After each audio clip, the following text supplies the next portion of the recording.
종교의 다양성이 공존하는 나라. 우리에겐 아직 낯선 미지의 나라 인도.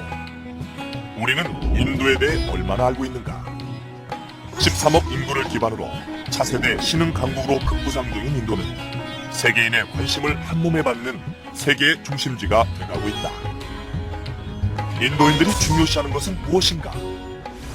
인도 사회를 유지하기 위해서는 각각의 위치에서 각각의 다름을 성실히 수행하는 것이 가장 중요한 것이라는 것을 가르칩니다. 인도인의 정신적 가치인 다르마. 십수세기 동안 인도인의 삶과 문화에 영향을 끼쳐온 대서사시 라마야나를 보면 인도인의 정신세계를 이해할 수 있다. 인도 사회의 다르마를 유지하기 위해서 각 카스트가 마땅히 해야 할 바를 유지시키기 위해서 고안된 재미있는 쉬운 이야기 라마야나를 제가 설명을 드리겠습니다. 서양 신화의 대가 김상근 교수가 새롭게 던지는 화두. 인도인과 인도 신화를 주목하라. 그 인도 신화가 갖고 있는 그 의미가 그 중간에 어떤 그 교량적인 의미 그러니까. 그것이 상당히 크다고 네. 생각이 되고요. 예. 오늘 특히 그 라마야나를 통해서 네. 인도 신화의 그러한 이 중요한 의미를 동양 신화의 권위자 정지서 교수가 바라보는 인도 신화의 의미와 가치. 인도 신화 라마야나 속에 담긴 인도인의 정신과 문화를 통찰해 본다.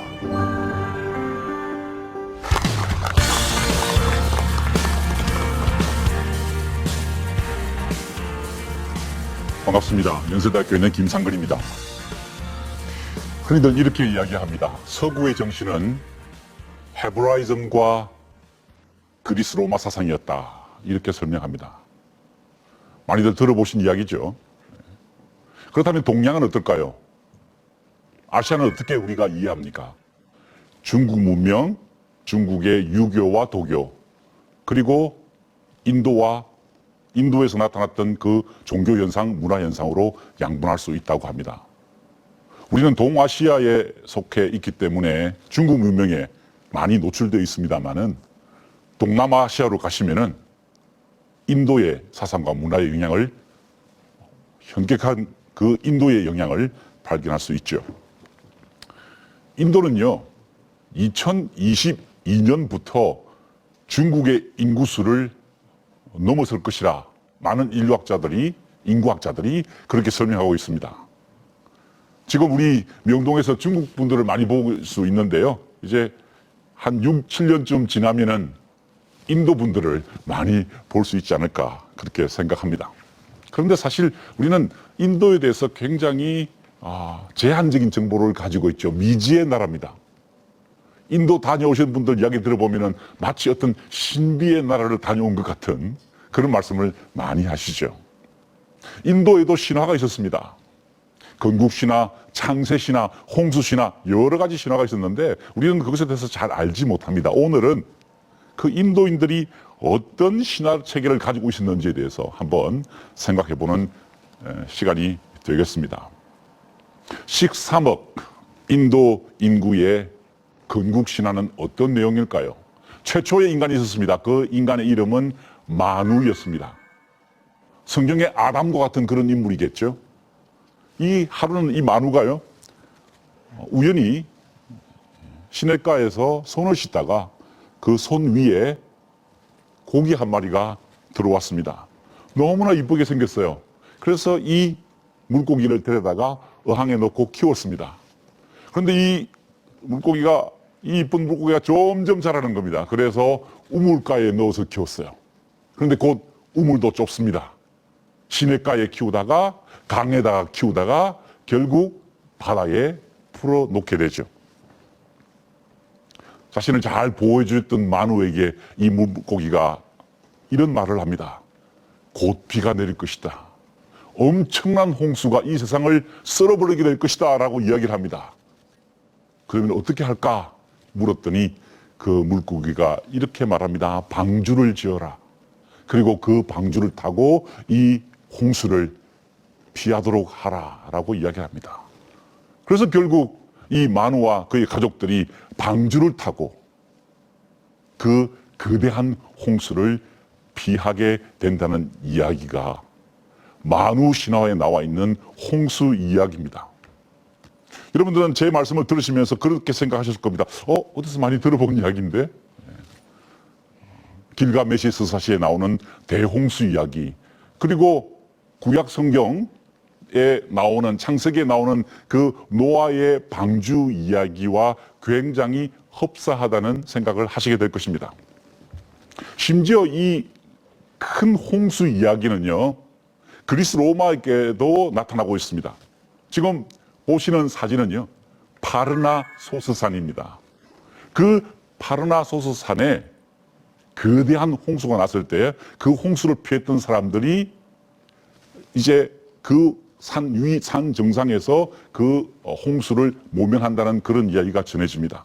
그러니까 지금 우리가 함께 들었던 만우의 홍수 이야기는 메소포타미아 그리고 유대인들 뿐만 아니라 그리스 로마 사람들에게도 보편적인 그런 이야기였다는 것이죠. 왜 이런 현상이 나타났을까요? 바로 메소포타미아에서 그 신화의 원류가 존재했기 때문입니다. 그리고 그 메소포타미아의 홍수 이야기는 동서양으로 심지어 중국으로까지도 확장되어 가는 현상을 볼 수 있습니다. 자, 그렇다면은 이 메소포타미아에서 어떻게 그 신화적 원형이 인도로 전해지게 되었을까요? 그 이동했던 사람들을 아리안족이라 부릅니다. 기원전 1500년경에 이제 메소포타미아에서 인도 쪽으로 이동할 것이라 추정됩니다. 그런데 이미 그곳에는요, 토착적인 문명이 존재하고 있었습니다. 그것을 인더스 문명이라 하고요. 지금 보시는 사진이 그 인더스 문명의 가장 중심지였던 모헨조다로 유적지입니다. 이곳에 사는 사람은 어떤 모습이었을까요? 원래 원주민들은 어떤 모습이었을까? 고고학자들은 지금 뒤에 보이는 이 청동 여인을 인도에 원래 거주하고 있던 사람들 드라비다족의 모습일 것이다 추정합니다. 원주민들의 모습이 저런 모습이었습니다. 보시면은 눈이 튀어나왔고요, 코가 크고 굉장히 이렇게 약간 그 아프리카계 같은 느낌이 듭니다. 그런데 이 원주민들이 살던 이 인더스 문명의 외래족이, 아리안족이 더 유입되게 됩니다. 침공했다는 설도 있고 유입했다는, 평화적으로 유입했다는 그런 설도 있죠. 기원전 1500년에 지금 뒤에 보이는 이 사제왕과 같은 모습, 아까 드라비다족과는 조금 다른 모습이죠. 코가 오똑하고 마치 어떤 종교적 명상에 빠져 있는 것 같은 이런 사제 그룹들이, 민족들이 이제 인더스 강과 겐지스 강 쪽으로 유입되게 되었다는 것입니다. 그들은 그냥 오지 않았습니다. 그들의 종교를 가지고 왔었죠. 그 종교를 베다 종교라고 그럽니다. 널리 알려진 리그베다가 대표적인 그 베다 문헌이죠. 그런데 흥미로운 것은요, 이 베다 문헌, 베다 종교에 등장하는 대표적 신들이 어디서 많이 본 신들이라는 거죠. 예컨대 불의 신 아그니, 천둥과 번개의 신 인드라, 그리고 바람의 신 바유 같은 존재들은 우리가 조로아스트교, 그러니까 지금의 이란, 그리고 그 전에 페르시아, 그 전에 메소포타미아에 존재하던 종교의 신들과 이름이 거의 같다는 것입니다. 그 점에서 우리는 이 메소포타미아에 존재하던 어떤 종교체계, 문화체계, 사상체계가 인도로 전래됐다는 것을 알 수 있습니다. 그들은요, 리그베다에서 아주 중요한 그 사회를 유지하기 위한 시스템을 제안합니다. 그것을 바르나 다르마라고 합니다. 이 단어를 꼭 기억하시는 게 좋을 것 같아요. 다르마입니다.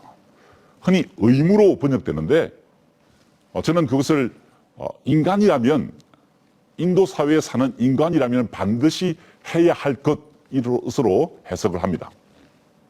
자, 이 리그베다에 인도에서 살아가려면, 인도 문명 체계 안에서 살아가려면 반드시 지켜야 할 의무, 인간이라면 해야 할 것, 그것을 명시해 놓고 있는데요. 바로 여기에서 카스트 제도가 등장합니다. 사제 계급 브라만입니다. 통치자 계급, 크샤트리아. 그리고 사업을 하는 사람, 농업을 하는 사람을 바이샤. 그리고 그 사회의 제일 하층 계급으로 노예처럼 살아가는 사람들을 수드라라고 합니다. 그런데 그 네 계급의 분할이 이미 베다 종교에 포함되어 있었다는 것이죠. 그래서 이 프루시아의 입에서 브라만이 나오고요. 팔에서 크샤트리아가 나옵니다. 왜? 통치자니까. 허벅지로부터 이제 바이샤 계급이 나왔고 두 발로부터 수드라가 나왔다는 것입니다. 자, 이 의미가 무엇일까요? 인도인들은, 인도 문명에 사는 사람들은 반드시 자신의 바르나 다르마를 지켜야 한다는 것입니다.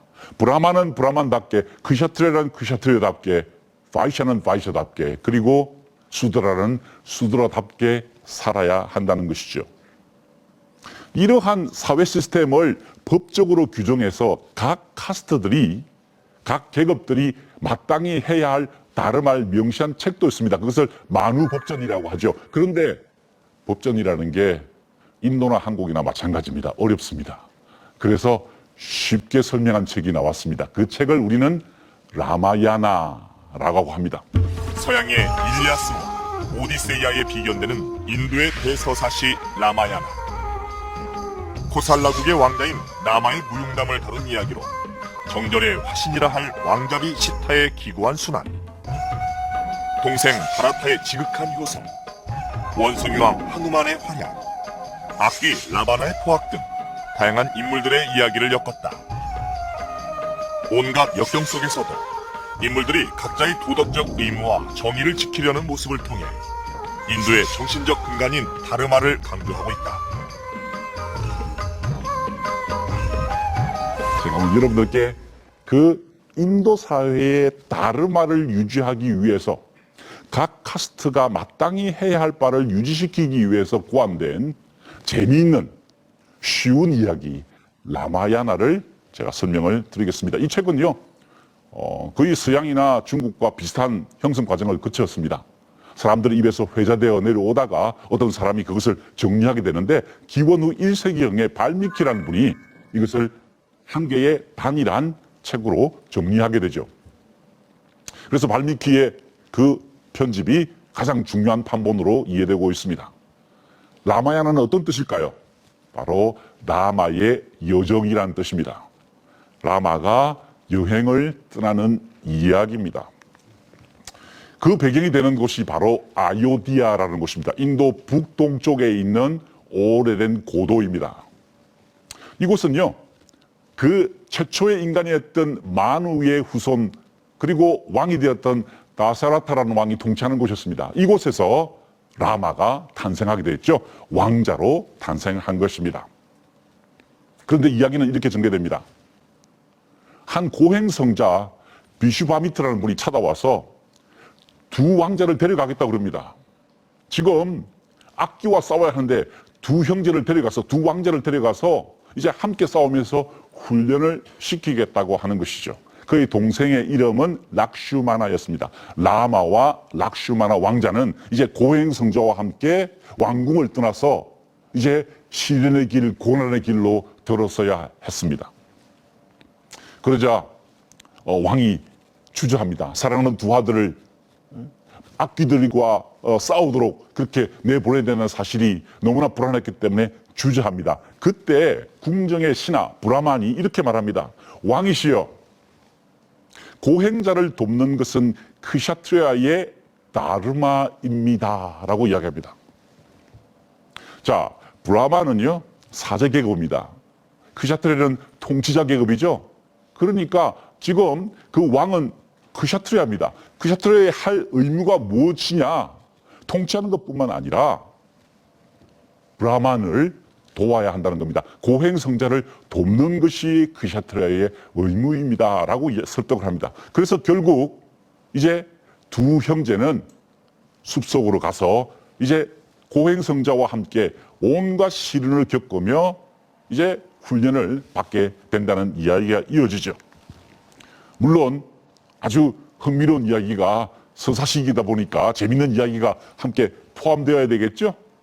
이 라마가 이 강가를 지나서 비데하 왕국, 그러니까 아요디아 왕국의 옆에 나라였습니다. 있던 나라였죠. 근데 그 나라에 공주가 있었어요. 시타입니다. 시타.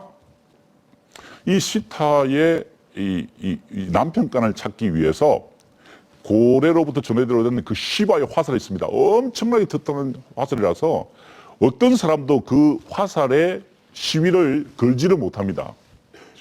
이걸 거는 사람이 시타의 남편감이다 라는 그런 전설이 전해지고 있었죠. 라마가 여러분의 기대했던 대로 가서 그 시바의 화살을 탁 끊어버립니다. 그래서 이제 라마와 시타가 부부의 관계로 이제 접어들게 됩니다. 그러니까 결혼하게 된 것이죠. 비슈바미트가 고행성자죠. 이렇게 이야기합니다. 남편과 아내의 다르마를 지켜라. 남편으로서 아내로서 땅이 해야 할 바를 지키라라고 이야기를 하고 이별을 하게 됩니다. 그래서 이제 이 라마와 시타는 이제 고행의 시간을 끝내고 아요디아로 돌아오게 됩니다. 그러자 아버지 다샤라타 왕은 이제 장남인 라마에게 왕위를 넘겨주려고 하죠. 준비를 하고 있었습니다. 이때 왕에게는 카이케이아라는 왕비가 있었다.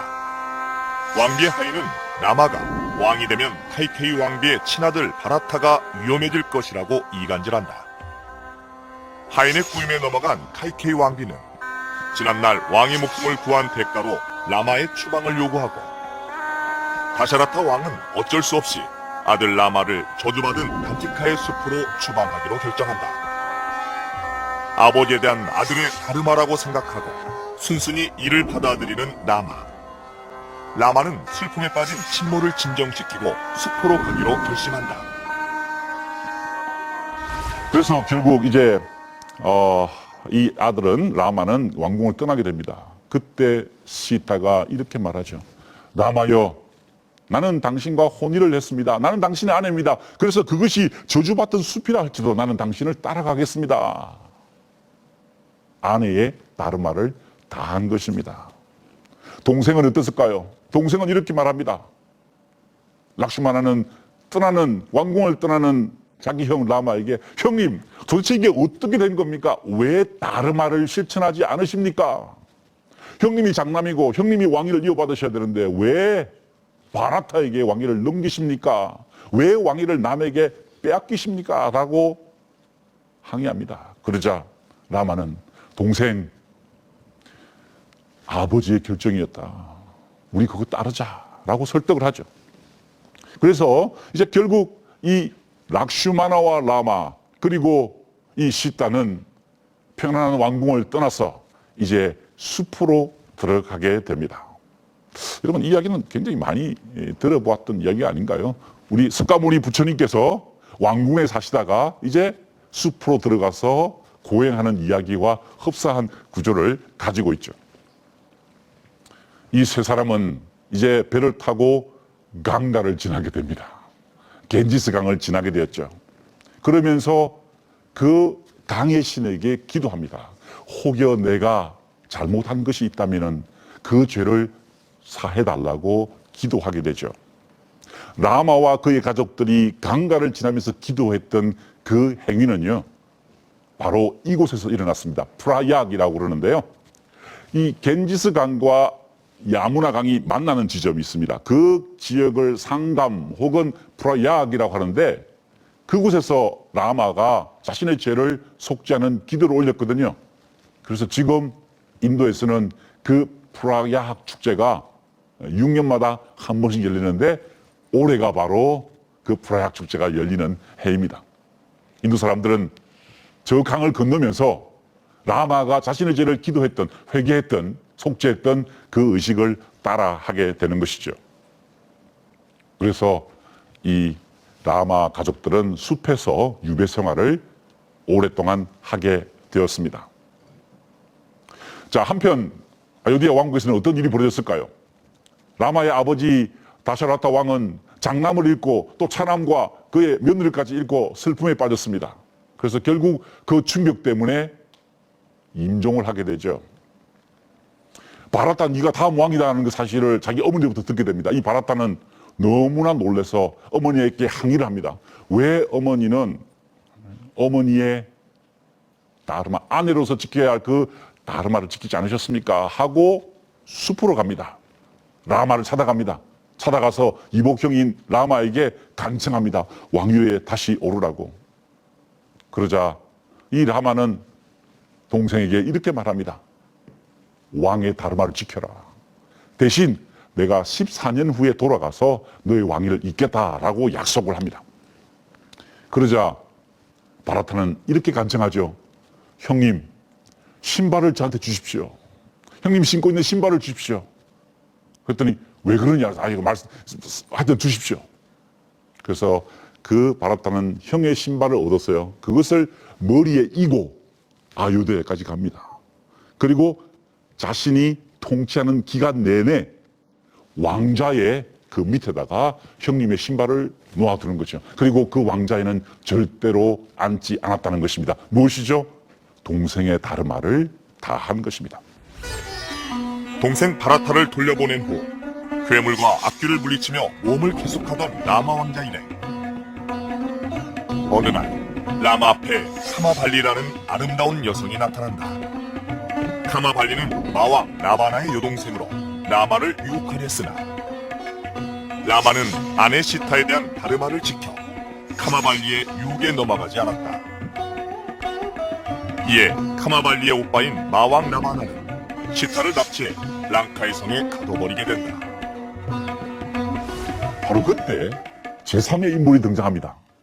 하누만 장군입니다. 원숭이 나라의 장군인데 원숭이입니다. 그런데 이 원숭이 장군은 특징이 있습니다. 뭘까요? 하늘을 날아다닙니다. 휙 휘파람을 불면은 구름이 싹 나타나서 그 구름을 타고 휙 타고 다닙니다. 누구 이야기죠? 누구 이야기죠? 손오공 이야기입니다. 그 손오공의 원류가 바로 인도에 있었던 것이죠. 이 하누만이 라마 형제를 데리고 이제 등에 태우고 날아서 수그리바 왕에게 모시고 갑니다. 수그리바 왕은 원숭이 나라의 왕이었거든요. 그래서 원군을 청하게 됩니다. 왜? 자기 아내 시타를 구하기 위해서죠. 바로 이 하누만 장군이 누구의 아들이냐? 바람의 신 바유의 아들인 것입니다. 그래서 이 시타는요, 이 하누만은 이 시타가 살아있는지 죽었는지 확인하기 위해서 하늘을 날아서 랑카로 갑니다. 스리랑카로 간 것이죠. 가서 확인합니다. 아, 살아있어요. 그래서 의도적으로 그 괴물의 신과 싸우게 됩니다. 라바나와 싸우다가 잡히게 되죠. 그때 이렇게 이야기합니다. 다르마를 지켜라. 왜 남의 아내를 훔쳐가서 이 문제를 일으키냐라고 하면서 라바나를 공격하게 되죠. 그리고 이 원숭이 이 장군은 그 라바나가 아끼던 왕궁 정원을 불태우고 다시 돌아와서 왕비님께서 살아계시다라는 것을 보고하게 됩니다. 그런데 사실 라마는 이 하누만 장군의 줄 상이 없었어요. 그러자 단 한 번의 포옹으로 그의 노고를 치하합니다. 하누만은 그것으로 만족하죠. 그러면서 그 라마의 품에 안겼던 하누만이 이렇게 기도합니다. 신이시여, 나를 구원하소서. 나로 하여금 자만에 빠지지 않도록 하소서. 왕이 이렇게 나를 안아주더라도 내가 자만하지 않도록 해달라고 그렇게 기도했죠. 그래서 이제 이 전쟁을 어떻게 할 것인가 작전을 짜고 있는데 라바나의 동생이 비비슈나가 날아왔습니다. 그래서 중재를 합니다. 서로 화해하자. 그런데 자기 형 라바나가 그것을 듣지 않죠. 결국 라마의 군대와 라바나의 군대에 이제 일대 격전이 일어나게 되었습니다. 재밌는 것은요, 그 원숭이 나라의 건축가가 날라입니다. 날라 원숭이가 이제 하누만의 군대, 그러니까 라마의 군대를 랑카까지 실어 나르는데 너무 군대가 커요. 그래서 다리를 짓기로 합니다. 그래서 보시는 것처럼 이 원숭이 날라가 돌을 날라서 이제 인도 남단에서 랑카까지의 다리를 만들게 됩니다. 여러분 놀라지 마세요. 실제로 그 다리가 존재합니다. 타밀나두, 그러니까 인도 제일 남쪽에 있는 그 지역과 랑카, 스리랑카 연결되는 다리가 존재한다는 것이죠. 물론 이 이야기는 후대에 이제 첨가되면서 이런 지형을 이제 신화의 주제와 맞춘 것이겠죠. 이제 라마와 하누만은 힘을 모아서 머리가 10개 달린 괴물과 싸우게 되죠. 그런데 싸우다가 라바나가 칼을 떨어뜨립니다. 무기를 떨어뜨리자 이 하누만과 라마는 공격을 멈춥니다. 왜 그랬을까요? 크샤트리아의 다르마를 다한 것입니다. 적이 무기가 없을 때는 싸우지 말아야 한다는 것이죠. 비록 적이었지만 그를 공격하지 않고 물러나게 됩니다. 라마와 락슈마나 형제에 대적해 마왕 라바나가 내보낸 인물은 아들 인드라지트였다. 화살로 인드라를 사로잡은 적이 있던 그는 라마와 락슈마나를 공격해 치명적인 부상을 입힌다. 죽음의 위기에 처한 형제를 구할 수 있는 것은 히말라야 산에서 자라는 상제반이라는 약초뿐이었다. 마음이 급했던 하누만은 약초가 있는 히말라야 산을 통째로 들고 랑카로 날아간다. 하누만 덕분에 라마 형제는 목숨을 구할 수 있었고 다시 반격을 준비하게 된다. 그런데 라마에게 위기가 닥친다. 인드라지트가 라마 부대의 사기를 꺾기 위해서 가짜 시타를 만들어 죽여버린 것이다. 분노한 라마의 동생 락슈마나는 인드라의 힘을 빌려 인드라지트를 물리친다. 라마 역시 인드라의 전차를 타고 마왕 라바나와 최후의 일격을 치른 끝에 마침내 라바나를 쓰러뜨리고 시타를 구해내게 된다. 그런데 재미있는 것은요, 이제 드디어 시타를 구했습니다. 그런데 사람들 사이에서 소문이 퍼지기 시작했어요. 오랫동안 라바나의 왕궁에 갇혀있던 시타가 정절을 잃은 것이 아닌가, 아내의 다르마를 어긴 것이 아닌가라는 의심하는 사람들의 이야기가 들려오기 시작했습니다. 그러자 시타는 아그니의 불속으로 뛰어들어서 자신의 정절을, 자신의 다르마를 지켰음을 이제 드러내게 됩니다. 자, 그렇게 해서 이제 드디어 이 이야기는 해피엔딩으로 끝이 나게 됩니다. 랑카섬에서 사랑하는 아내 시타를 구한 라마와 그의 동생 그리고 하누만의 부대들은 아요디아로 귀환해서 다시 약속했던 대로 14년 만에 왕위에 오르게 된다는 이야기죠. 자, 이것이 라마야나의 전체 줄거리입니다. 도대체 이 이야기는 우리에게 어떤 것을 알려주고 있습니까? 아니, 인도인들은, 인도 문명에 속한 사람들은 이 라마나 이야기를 통해서 무엇을 생각하게 될까요? 하누만과 라마와 시타가 각각의 다르마를 지켰다는 것입니다.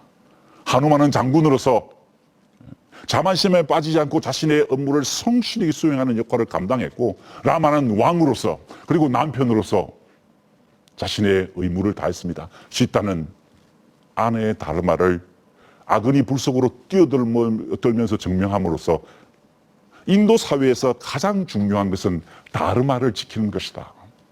인도 사회를 유지하기 위해서는 각각의 위치에서 각각의 다르마를 성실히 수행하는 것이 가장 중요한 것이라는 것을 가르치게 되었고, 인도인들은 이 책을 읽으면서 다시금 자신의 다르마를 생각하게 되는 것입니다. 인도의 국부로 불리는 마하트마 간디는 암살을 당함으로써 생애를 마감하게 됩니다. 1948년 1월 30일 괴한에 의해서 그는 총탄에 맞고 죽음을 맞이하게 됩니다. 그때 총탄에 맞았던 그 마하트마 간디가 마지막 두 마디를 외쳤는데요. 무엇이었을까요? 라마, 라마였습니다. 끝까지 자신의 다르마를 다하겠다는 마하트마의 그 외마디 탄성 라마, 라마를 통해서 인도 사회에서 신화가 어떤 역할을 하는지에 대해서 우리는 배우게 되었습니다. 이것으로 제 라마야나 신화 공부를 마치도록 하겠습니다. 고맙습니다. 인도인들의 그 관념과 생활에 있어서 굉장히 그 지금까지도 중요한 영향을 미치는 이 라마야나를 아주 참 정말 아주 재밌게 아주 잘 강의를 해주셨습니다. 네. 예. 여기에서 이제 결국 이제 이 다르마라고 하는 것을 이 신화의 이제 방식으로 네. 사람들한테 그 이야기를 해주는 거 그렇죠. 아니겠습니까? 예. 그래서 특히 이제 사람으로서 마땅히 지켜야 될 그 도리, 그렇죠. 어떤 그런 네. 그 의미로서 네. 이제 그 다르마를 그 신화로서 이제 설명을 하는데 그렇습니다. 쉽게 설명한 거죠. 이 다르마의 그 의미가 네. 또 이제 다른 그 변주를 또 낳지 그럼요, 않습니까? 그럼요. 예. 불교에 들어가서도 또 그럼요. 그렇고 여러 가지 조금 법이 되죠. 설명해 예. 주실 수 있겠습니까? 예. 사실 아까 제가 설명드렸습니다만은 아리안족들이 동진하면서 아마 자신들의 사상, 문화 체계를 이제 보존하려는 그런 욕구가 있었던 것 같습니다. 예. 사실 아리안은 그 희다는 뜻인데요. 원주민들이 검은 피부를 가졌다면 자신들은 흰 피부를 가졌기 그라비다족. 때문에 그렇죠. 그래서 그 자신을 유지하려는 그 어떤 그 문화 보존의 어떤 그 욕구가 이런 다르마에 대한 강화로 나타나지 않았을까 이런 생각이 듭니다. 그러니까 그 퀴샤트리아 다르마는 준수돼야 되고 또 브라만의 다르마도 준수돼야 된다. 이런 얘기를 통해서 그 아리안족들이 가지고 있던 그 어떤 사회 체제를 유지하려는 그런 속성이 아니었을까 이런 생각을 가지게 되고요. 그것을 하기 위해서 사실 이 라마야나나 마하바라타 같은 것은 굉장히 대중적인 쉽게 설명하는 이야기죠. 아까 말씀하신 대로 인도 설화는 뭐 엄청나게 다양합니다. 그렇죠. 예컨대 호메로스의 일리아서 오디사이의 10배 정도 되는 것이 마하바라타라는 설화집인데요. 그러니까 아주 다양한 이야기들이 많이 이제 퍼져 나가게 되는데 단순하게 이런 재미있고 단순하고 흥미거리의 서사시 구조 말고 철학적으로도 혹은 법령적으로도 이것을 규정하게 되죠.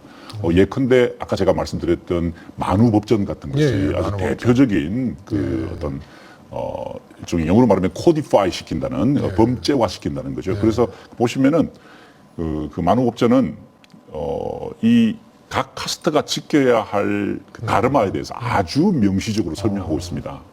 예를 들어 뭐 음식은 어떤 것을 먹어야 되고 또 옷은 어떻게 입어야 되고 결혼은 어떻게 해야 되고 어떤 카스트는 어떤 카스트와 결혼해서는 안 되고 만약에 했을 때 일어나는 처벌 과정까지도 쭉 설명되어 있고요.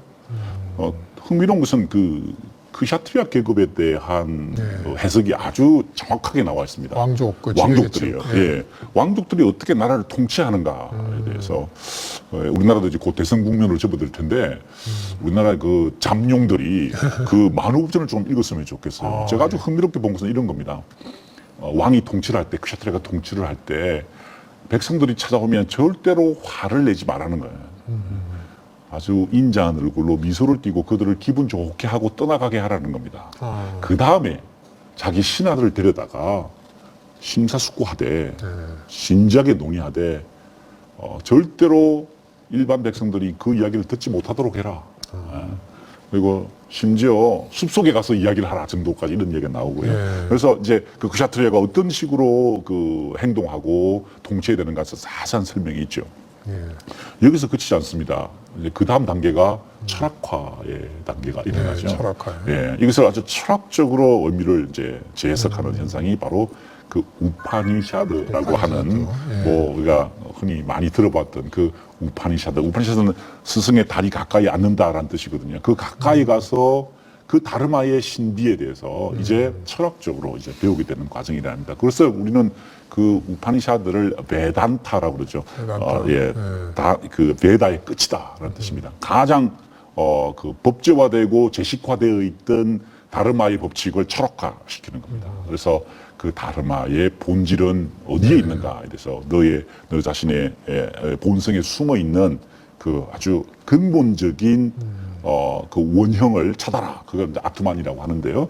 그것을 찾아라고 이야기를 하게 되면서 이제 인도 사회의 그 어떤 근간을 유지해 나가는 어떤 그 철학적 기초까지도 이제 완성이 되는 거죠. 제가 참 흥미롭게 생각한 것은 인도 사람들이 하는 인사입니다. 나마스테라고 하죠. 여러분들도 그 이제 인도 드라마라든지 이렇게 보면은 나마스테라고 인사를 하는데 그건 단순하게 안녕하세요 정도가 아니라 당신 안에 있는 그 다르마의 원형인 그 본성, 아트마를 존숭하겠다라는 뜻이거든요. 그러니까 정말 그런 아주 철학적인 인사죠. 그래서 나마스테 하면서 당신의 그 다르마를 지켜가는 그 본성을 존경합니다라는 뜻으로 인도 사람들이 인사하는 걸 봤을 때 이 다르마가 얼마나 중요하고 그렇죠. 그것을 서사시와 철학을 통해서 이것을 구체화한 것이 아닌가 이렇게 생각이 듭니다.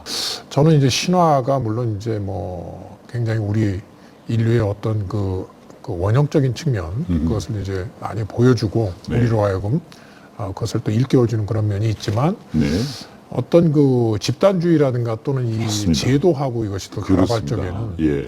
가령 그 이제 여러 가지 또 폐해를 낳지 않습니까? 엄청난 뼈를 낳게 되죠. 나치 같은 경우는 예, 대표죠. 그렇습니다. 대표적인 거죠. 예. 그 인도의 경우에 있어서는 물론 이제 네. 인도의 어떤 그 문화라든가 여러 가지 네. 그 제도의 어떤 정체성 여러 가지 그렇습니다. 이런 것을 이제 수립하는 데서 굉장히 중요한 역할을 했는데 네. 그것이 또 좀 또 나을 수 있는 어떤 또 네. 그 신화의 또 어두운 면 그렇습니다. 당연히 어떻게 봐야 존재하는데요. 되겠습니까? 말씀하신 대로 정말 치명적인 약점을 가지고 있습니다. 그 사회를 너무나 그 고착화시키고요. 신분의 이동을 막기 때문에 그렇죠. 일어나는 네. 폐단이 너무나 크겠죠. 그래서 사실 뭐 우리가 잘 아는 그 열린 사회와 그 적들이라는 책을 썼던 그런 예, 예. 서구의 철학자들이 사상가들이 칼 포퍼. 예, 칼 포프가 그런 주장을 했었죠. 이 열린 사회 적이라라고 이야기를 했는데 참 흥미로운 것은요. 그 인도 사회의 경우에는 단순하게 그 바르나 달마 시스템만으로 유지되는 것은 아니라는 거죠. 또 다른 시스템의 한계가 있습니다. 그것은 뭐냐면은 아슈라마 달마라고 그럽니다. 아슈라마 달마가 뭐냐면은 상위 세 계급들, 그러니까 브라만, 크샤트리아, 바이사 이 세 계급들은 인생의 단계가 있다는 것이죠. 그러니까 카스트의 다르마가 있을 뿐만 아니라 인생의 단계에서 수행해야 할 다르마가 있다라고 봅니다. 학생기, 가장기, 그다음에 임서기, 유랑기라고 이제 나누는데요. 아슈라마란 힌두교에서 규정하는 인생의 4가지 단계이자 의무다. 첫 번째 단계는 스승 밑에서 베다 성전을 학습하는 학생기. 두 번째 단계는 집에서 자녀를 낳고 공동체의 일원으로 책임을 수행하는 가장기다. 세 번째 단계는 숲의 은둔에서 수행하는 임석이며, 마지막 단계는 세속의 모든 관계를 끊고 일정한 거주지가 없이 걸식하면서 돌아다니는 유행기다. 각 단계에는 엄격한 의무가 규정돼 있으며 궁극적으로는 해탈을 실현하는 단계다. 이런 각 인간의 흐름, 시간의 흐름 속에서 지켜야 할 다르마가 존재한다는 것을 하면서 이 카스트가 가지고 있던 이 경직성을 극복해 보려고 하는 것 같습니다. 마지막으로 드리고 싶은 말씀은 산스크리티제이션이라는 이론인데요. 이게 어떤 이론이냐면은 인도 사람들이 카스트를 불문하고 상위 계급을 모방하려고 한다는 것입니다. 그러니까 브라만의 언어가 산스크리트였기 때문에 심지어 수드라 계급조차도 하층민들조차도 그 브라만이 하는 행동들을 모방하려고 하면서 사회 역동성이 일어난다는 그런 견해가 있습니다. 밀턴 싱어라는 사람이 분석한 이론인데요. 이제 그렇게 산스크리티제이션이 일어나면서 이제 그 인도 사회의 그 역동성이 이제 부여된다는 겁니다. 또 한 가지만 더 말씀드리면은 근대화입니다. 이제 근대화를 통해서 특별히 영국의 식민지, 그 다음에 지금 글로벌리제이션의 이제 여파 때문에 그 카스트 시스템의 아주 그 다르마의 경직성이 어느 정도 극복되고 있다라고 봅니다. 물론 인도 사람, 특별히 보수적인 사람들, 그것을 또 정치 세력으로 이용하려는 사람들, 그 사람들을 힌두투아라고 그러는데요. 이 사람들은 또 그러한 흐름에 대해서 반발하죠. 카스트를 지켜야 한다. 라고 하는 사람도 있습니다만은 어떻게든 이 근대화가 되면서 특별히 이 카스트 시스템의 경직성을 이제 무너뜨리는 그런 움직임이 일어나게 있었죠. 예.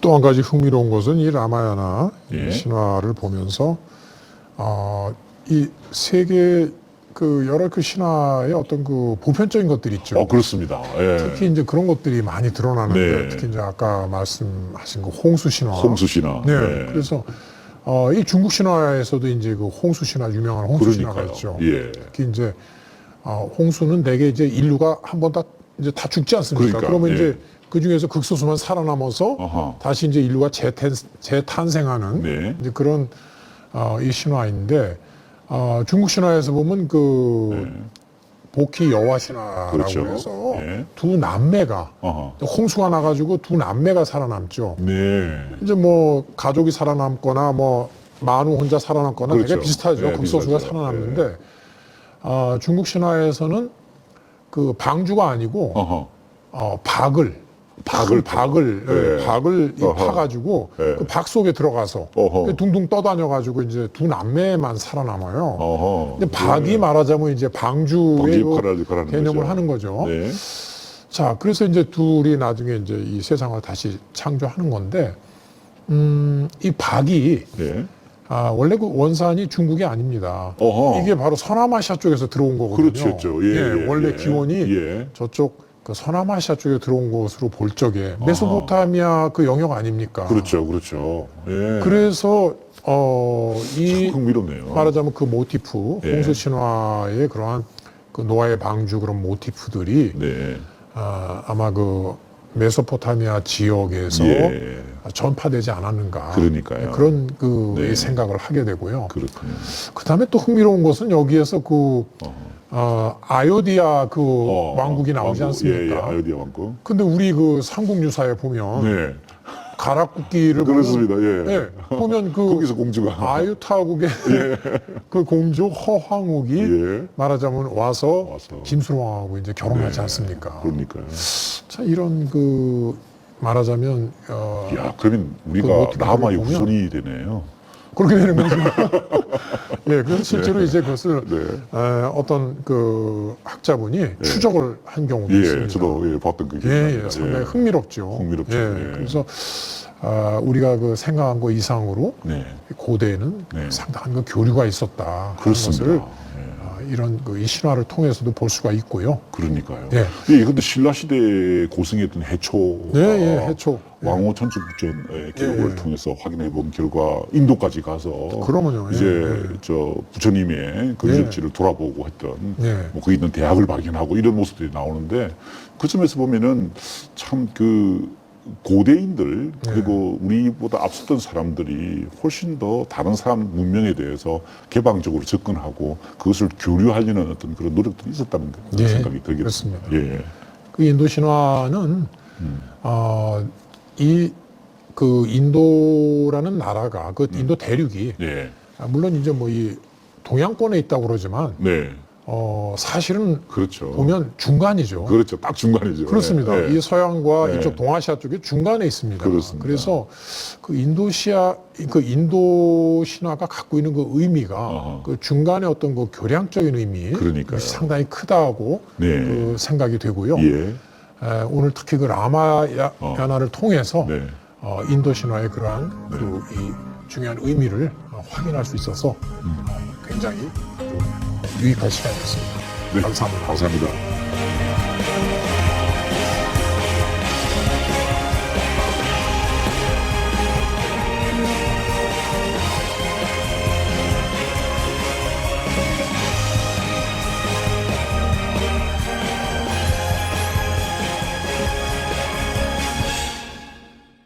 이 책이 언제 만들어졌느냐? 중국의 전국 시대 때 기원전 3세기 내지 4세기경에 무당이나 방사계통의 인물들은 정통적인 지식인들이 아니죠. 그래서 이런 사람들이 그 전했던 그 이야기죠. 그게 이제 신화죠. 그래서 그리고 여기에 담긴 내용들은 은나라라든가 또는 그 당시에 동방민족, 동이계라고 하는 종족들이